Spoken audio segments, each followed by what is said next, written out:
ma commune, elle se situe donc en Eure-et-Loire, on a 369 habitants.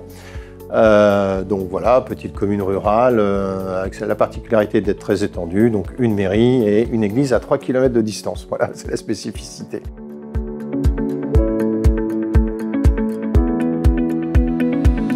En termes de cloud, si je prends purement le stockage des données, il y a très longtemps que j'ai mis un cloud en place.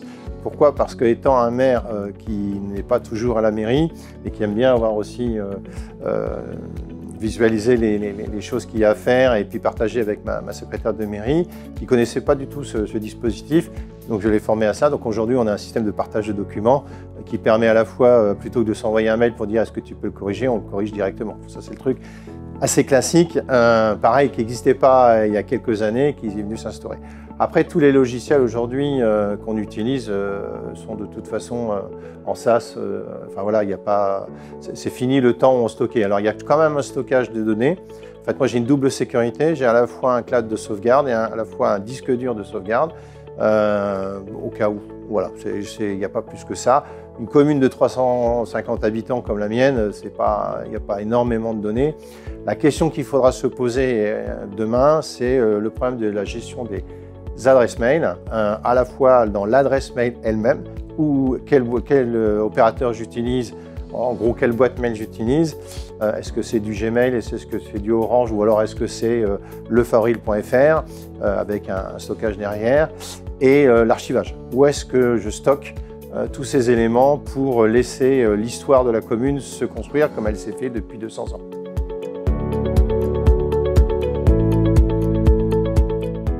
Pratique. C'est-à-dire que tous les matins, je ne vais pas à la mairie, dans mon bureau, traiter les affaires.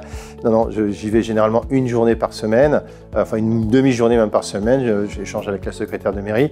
Par contre, on peut avoir des choses à traiter donc, en déplacement. C'est essentiellement pour ça que c'est fait.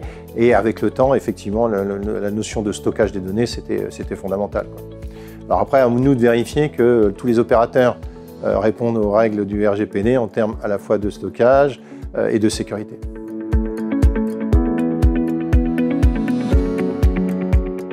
Tout dépend de la commune. Si vous prenez une commune, si je prends l'exemple de la mienne, un ETP, c'est 3 personnes. Je n'ai pas évidemment de DSI. C'est ça en fait la grande particularité des communes rurales, des petites communes, même s'il n'y a pas de petites communes. Une commune, c'est une commune. Mais on n'a pas de staff technique comme on aurait un DGS ou un DSI, etc. Donc ça veut dire que en général, tout ça, ça se passe entre le maire, voire un adjoint qui aurait une compétence numérique et la secrétaire de mairie. En général, c'est ça. Donc, c'est ça qui est compliqué. Donc, il faut qu'on aille à la pêche à l'information. Alors, quand on est un peu, suivant le parcours de vie professionnel ou personnel de chacun, c'est plus facile de trouver l'information. Après, il faut la décortiquer parce que le monde du numérique, c'est un monde avec son vocabulaire, son évolution. Et la difficulté, c'est cette constante évolution. Donc ça, c'est facile. Après, si je parle au nom des autres maires, de tous les maires, je ne suis pas sûr aujourd'hui que ça soit super clair pour eux. Et c'est vrai, c'est là qu'est le frein, en fait. C'est là qu'est la difficulté. Donc il faut arriver, et au sein de la MRF, donc les maires ruraux de France, je voudrais essayer de trouver des solutions d'accompagnement sur c'est quoi la bonne solution par rapport aux besoins.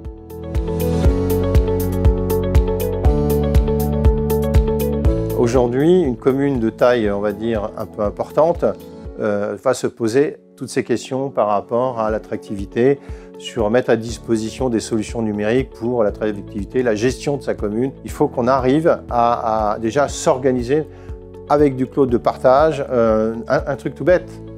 Je ne suis pas sûr, et j'aimerais bien avoir le chiffre, mais je ne suis pas sûr que les mairies ils aient des intranets entre les élus des conseils municipaux pour stocker les conseils municipaux, les arrêtés, etc., etc.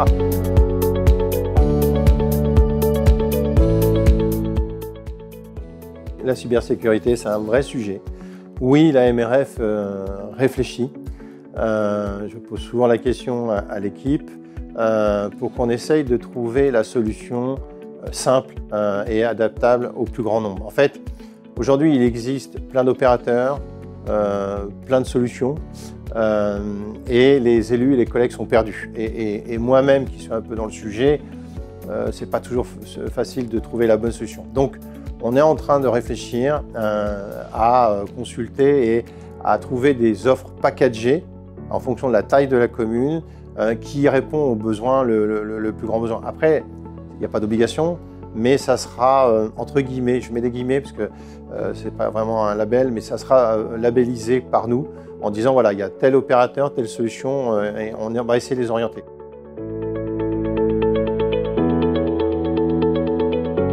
S'il y a bien une chose sur laquelle je suis complètement d'accord, c'est qu'il y avait bien un sujet sur lequel il ne fallait pas mettre les communes directement, c'est bien les sujets notamment de sécurité, donc cybersécurité et de RGPD, etc.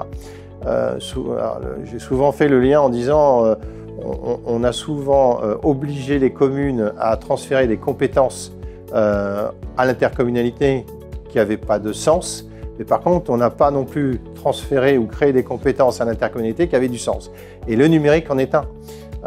Aujourd'hui, que chaque commune, enfin, celui qui a dit que chaque commune devait gérer son problème de RGPD, par exemple, c'est absurde. Parce qu'aujourd'hui, on ne peut pas avoir un DPO dans chaque commune par rapport à la taille. Par contre, on peut avoir un DPO mutualisé au sein d'une intercommunalité, puisque le principe même de l'intercommunalité, c'est de faire à plusieurs ce qu'on ne peut pas faire tout seul.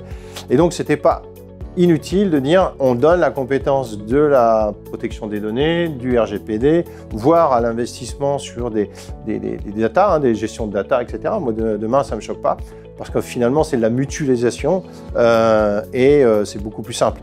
Alors là, pour le coup, autant il y a plein d'autres sujets où je pourrais dire non, laissez les communes ou laissez-nous décider de ce qu'on transfère ou pas, autant sur le sujet numérique, je pense qu'il y a une vraie réflexion à avoir.